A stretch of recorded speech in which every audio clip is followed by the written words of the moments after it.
Білоруський народ не можна було би назвати безхребетним. Він дуже поранений. Він пригнічений і пригноблений. Я перепрошую, але хочу сказати, що настрої українців, вони не такі миролюбиві. Російський генерал сказав, що те, що не доробив російський штик, доробить російська школа. Монополія в духовному і патріотичному вихованні в Білорусі проводиться російською церквою. От це все мракобесія, як у нас кажуть. Цією церквою займалися, опікувалися і патронували спеціальні служби. Негативно для нас, але професійно зі свого боку працювали, що інфільтрувала свою агентуру і в інші православні церкви. Війна народу Білорусі не потрібна. Він зараз сам окупований.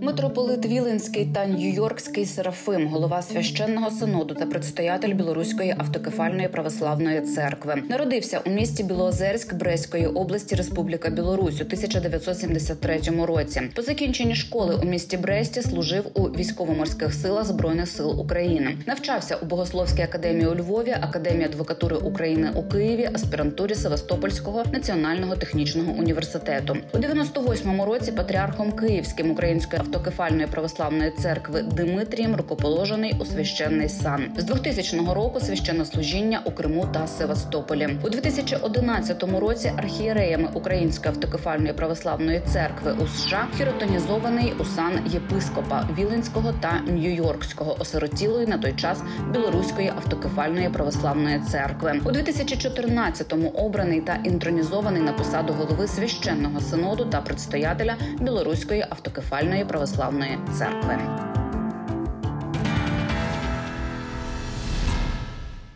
Доброго дня, шановний митрополит Серафим. Я вітаю вас і дякую за можливість поспілкуватися. Можете привітатися з українцями, так, у вас зараз є ця можливість. Вітаю вас, Яно, дякую дуже за запрошення. Дорогі друзі, вітаю вас з Різдвом Христовим, з Різдвяними святами та Новим роком. Нехай Бог всіх благословить.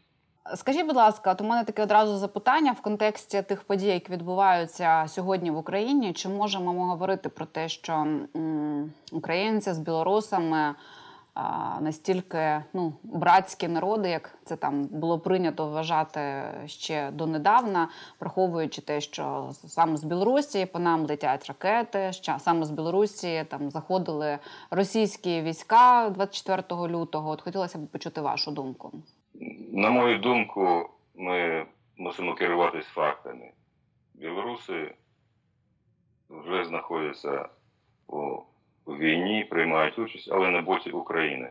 Ви чудово знаєте, скільки білорусів, 1000 білорусів взяли в руки зброю, і навіть дехто з них поклали своє життя на цей жертівник волі і незалежності Білорусі.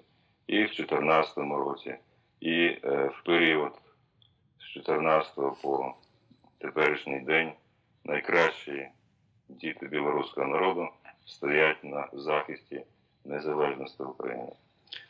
Щодо теперішнього стану в Білорусі,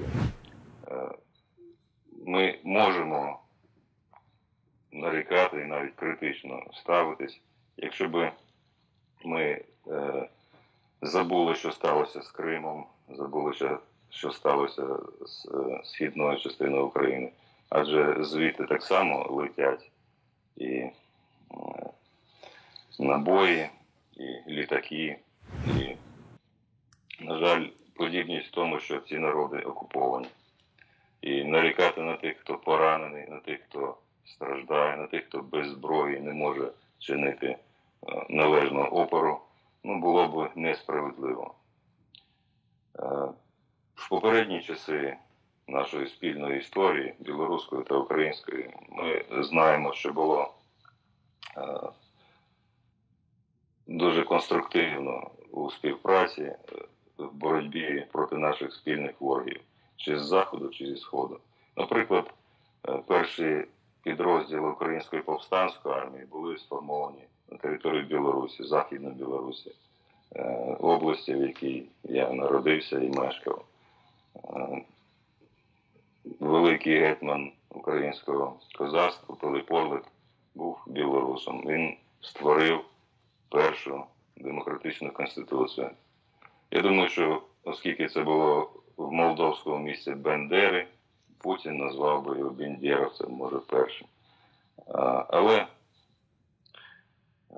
нам про це не треба забувати, про нашу спільну боротьбу з нашим таким предвічним ворогом споконвічним. Я перепрошую, але хочу сказати, що настрої українців, вони не такі миролюбиві, тому що направду українцям, по-перше, українці були дуже вражені тим, що білоруси дозволили вчинити так і зі своєю країною, фактично її окупувати Росією, і вони не чинили ніякого спротиву, коли російські війська з території Білорусі пішли на територію України. Це з одного боку, тому що ми пригадуємо 2020 рік, коли Україна підтримала народ Білорусі в її прагненні до демократичного суспільства, коли білоруси встали проти Лукашенка.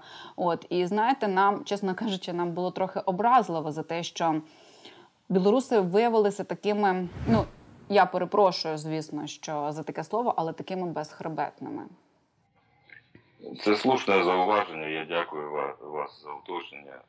Слід нагадати, що якраз мілітарна військова окупація Білорусі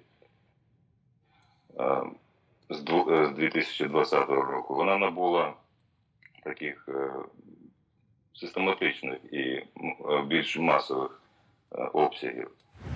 З 2020 року теперішній керівник держави, самопроголошений нелегітимний, називаючи себе президентом Лукашенко, він якраз залучив Збройні сили Росії, і білоруський народ не можна було би назвати безхребетним. Він дуже поранений, він пригнічений і пригноблений. Без світової допомоги, особливо в зброї, я думаю, що Україна не змогла би дати такий належний відпір агресору.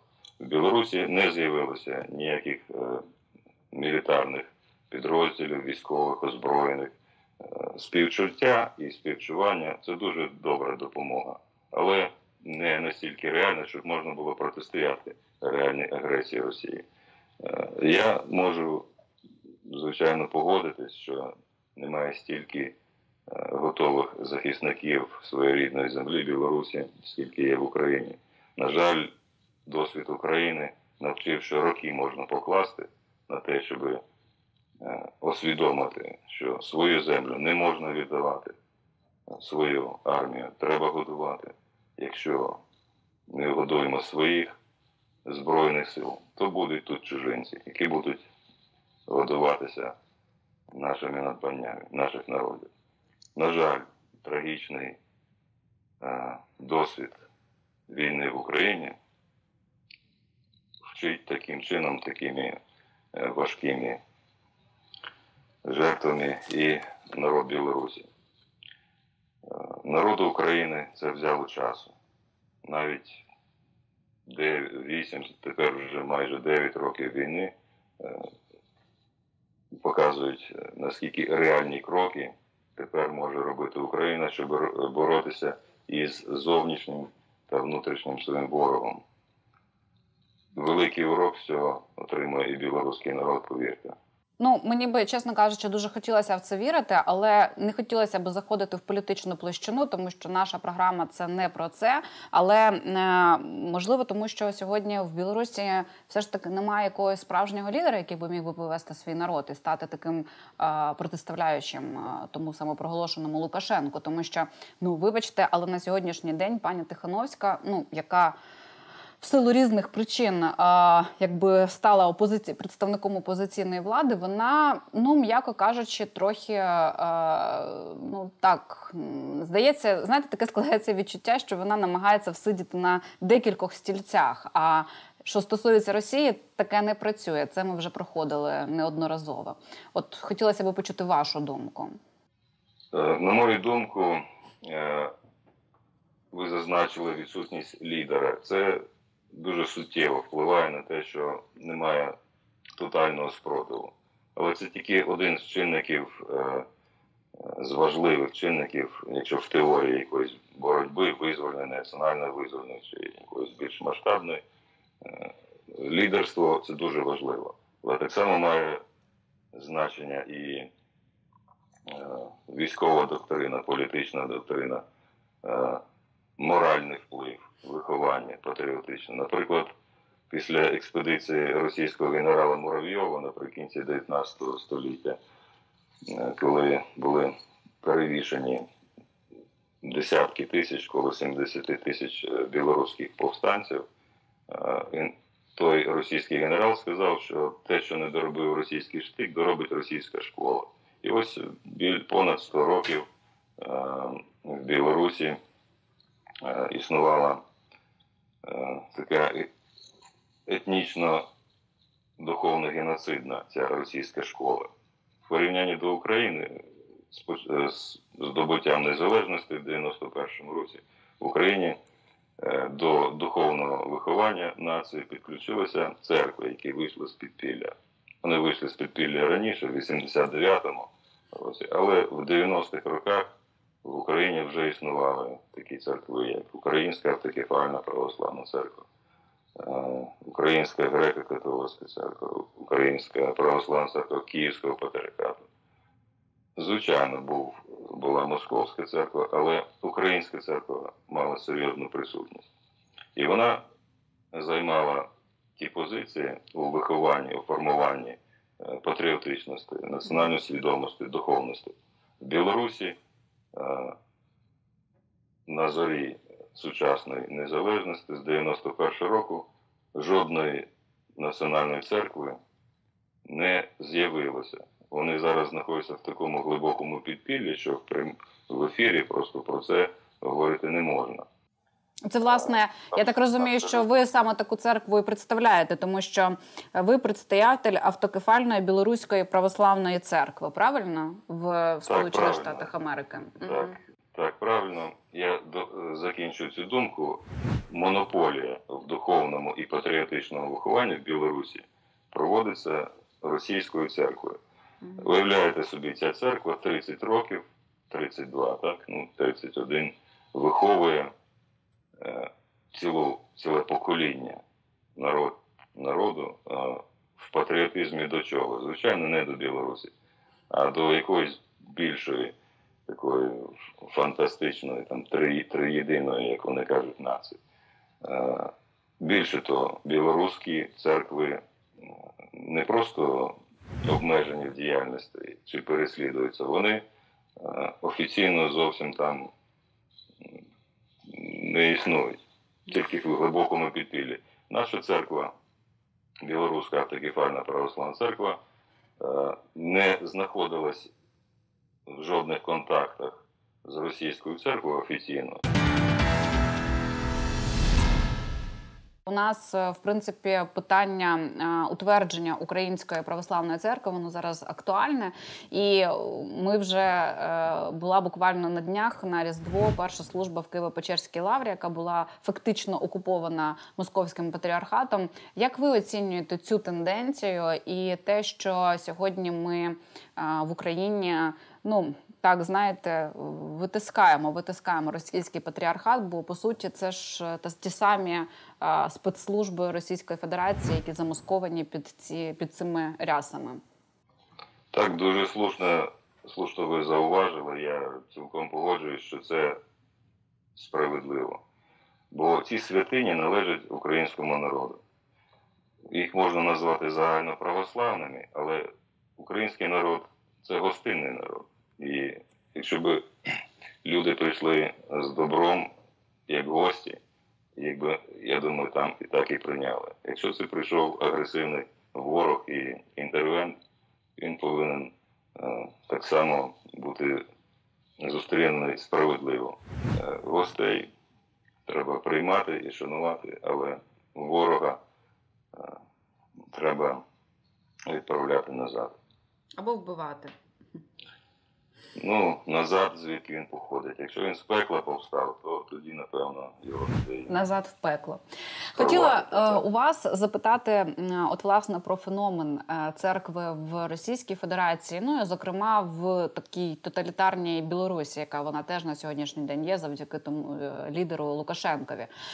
Чому і, як це взагалі працює, що церква, яка би начебто могла нести щось позитивне, хороше, якесь цінне, а вона несе в собі, от знаєте, ці зародки смерті, зародки агресії, зародки несправедливості. Тобто, по суті, це сьогодні є така темна сила в цих країнах. Чому так? І тут же ще одне запитання, чому люди настільки відомі, чому настільки вони вірять в це все мракобесіє, як у нас кажуть? Якщо ми говоримо про російську церкву, яка була сучасно, я зауважу, російську церкву, Московський патріархат, точніше сказати, він був створений і заснований за проєктом кабінету Сталіна, Іосифа Сталіна. І цією церквою займалися, опікувалися і патронували спеціальні служби в Радянському Союзі, тепер в Росії.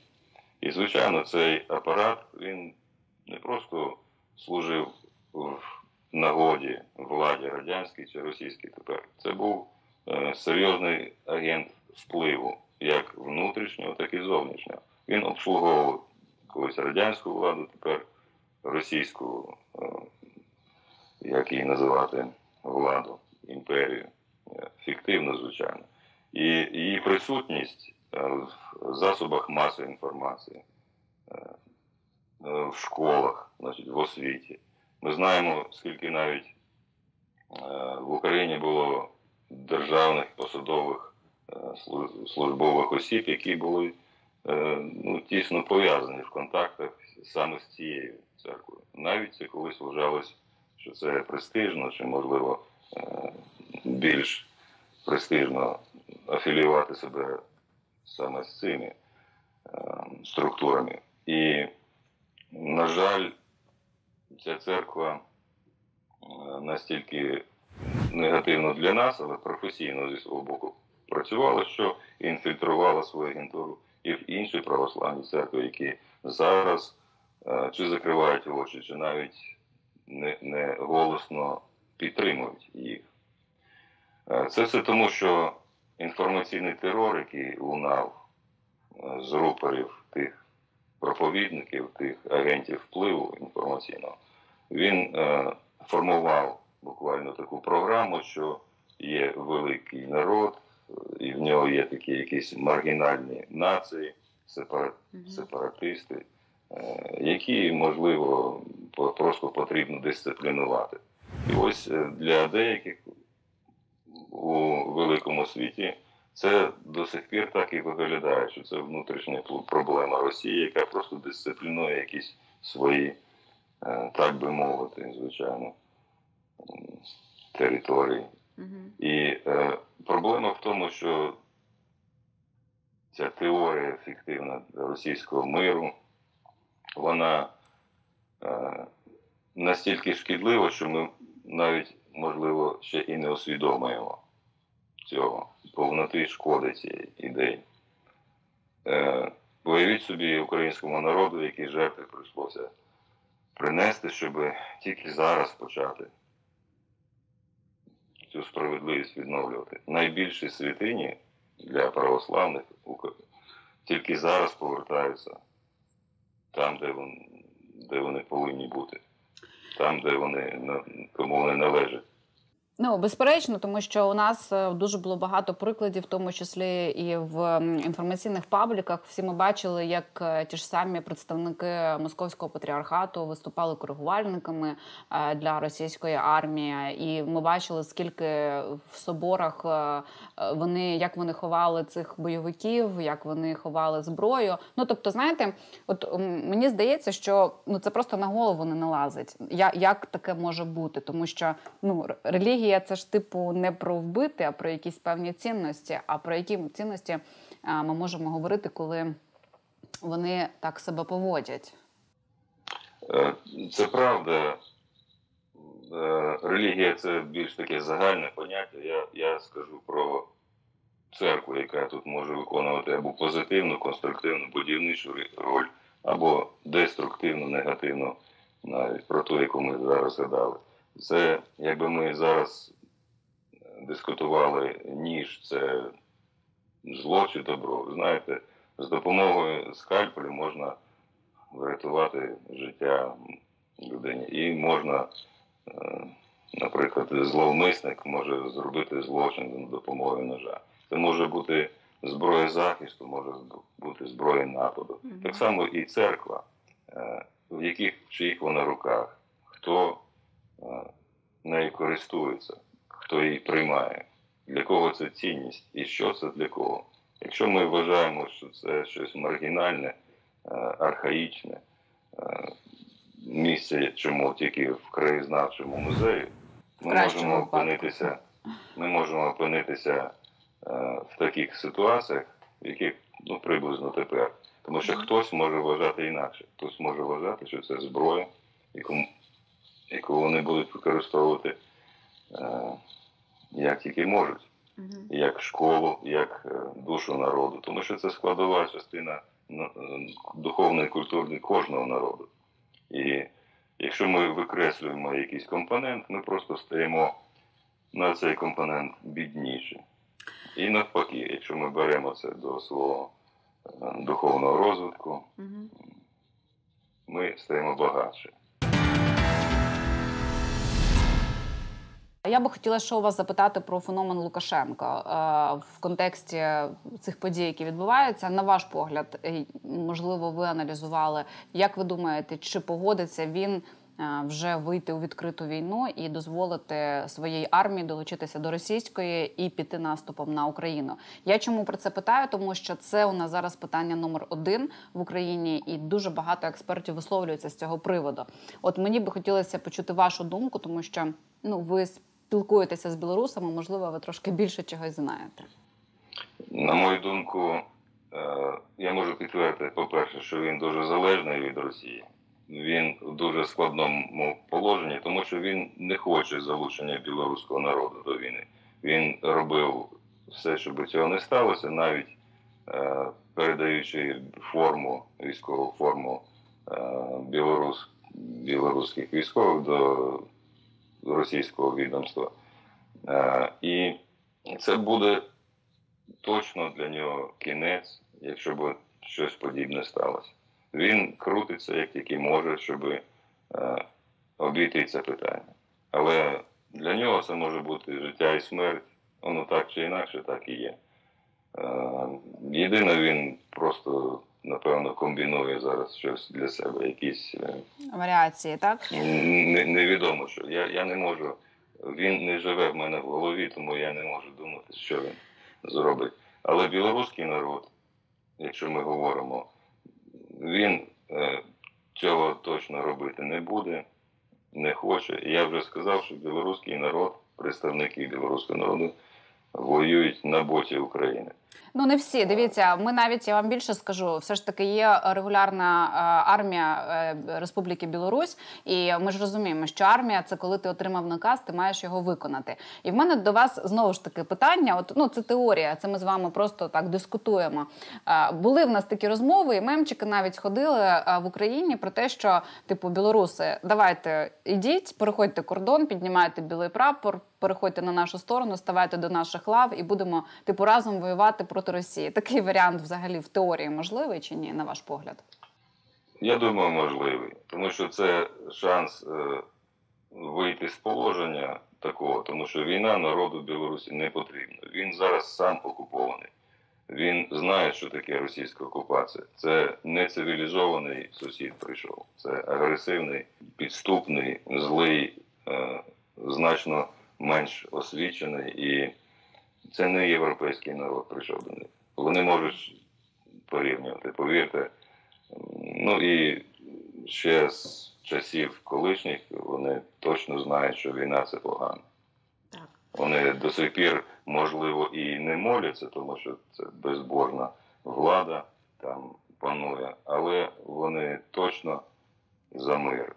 Я розумію, що дуже болить всім людям доброї волі, не тільки українцям, мені так само, що належного спротиву чи діючій владі незаконній, чи агресору російському білоруський народ не в стані надати. Але ми повинні так само розуміти чесно, що в них немає до цього засобів, немає зброї. Ви сказали, немає лідеру. не було в них лідерів такого кшталту, які могли би бути лідерами нації. Були ті, що себе так називали, або так хотіли такими бути. Претендували на таку роль, але, на жаль, вони не виправдали сподівань. Не були такими, якими самі себе називали. Так. Тому, можливо, якщо Україні це зайняло роки, можливо, Білорусь піде скорше. Я вірю, ми в цьому напрямку, повірте, працюємо, не тільки молимось, а і працюємо.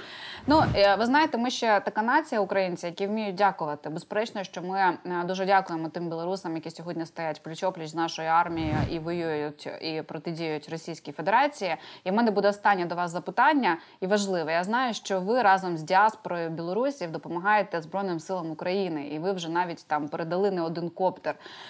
Якщо можна, скажіть, чому ви це робите, як білоруси реагують на бажання допомогти Збройним силам України в їхній боротьбі проти Російської Федерації? І, от, власне, про що ви говорите саме з діаспорою білоруською в Америці? В лавах нашої церкви не стільки діаспори. Діаспора – це таке узагальнююче, тому що є ті, що навіть співчувають росіянам більше. В порівнянні, щоб ви уявляли, яка різниця, коли українці, наприклад, з України приїжджають до інших країн, Сполучених Штатів, зокрема, вони традиційно шукають свої осередки, якими є церкви. Вони йдуть до українських церков, напевно, православної, чи греко-католицької, чи протестантської. Коли йдуть білоруси, вони мали тільки російську церкву в Білорусі, тому вони не наповнюють наші лави. Наша церква складається з людей доброї волі, які моляться білоруською мовою. У нас мови богослужіння так само і українська, польська, грецька, англійська, звичайно, в інших країнах ще інші мови, іспанська, португальська. Але ми всі об'єднані тепер тим плацдармом духовним боротьби з темрявою, зі злом, на боці справедливості. Український народ бореться за свою незалежність вже великою ціною життя своїх кращих представників на передовій. Тому ми не маємо іншого місця для нас, як бути разом з українським народом. Ми допомагаємо як тільки можемо. Якщо це нелетальна зброя, підкреслюю, нелетальна, то ми це робимо, тому що в цьому є необхідність. Якщо це якась інша допомога, ми всіляко сприяємо. Ми співпрацюємо з громадськими організаціями, з військовими підрозділами. Ви зараз маєте можливість звернутися до українців. Що би ви хотіли їм сказати, як би ви хотіли їх підтримати в ці такі для нас важкі дні? Дорогі браті і сестри, від всієї повноти Білоруської автокефальної православної церкви, яка сьогодні за межами своєї батьківщини, але на боці з великим українським народом, стоїть молитовно і всіми нашими можливими засобами в боротьбі проти злочинного агресора, яким є Росія тепер.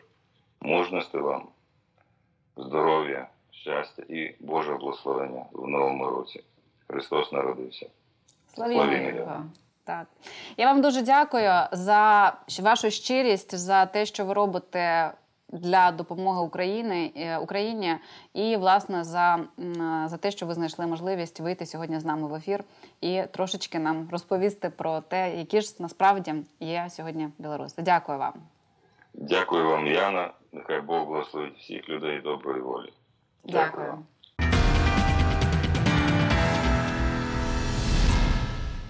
Ми твій український.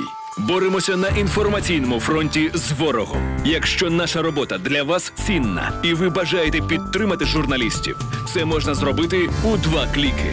Зайдіть на YouTube канал «П'ятого» і натисніть кнопку «Спонсорувати» під трансляцією ефіру. Приходьте до нас в чати, спілкуйтеся з нашими ведучими та гостями і ставте вподобайки. Поборемо разом рашистську брехню. І все буде Україна!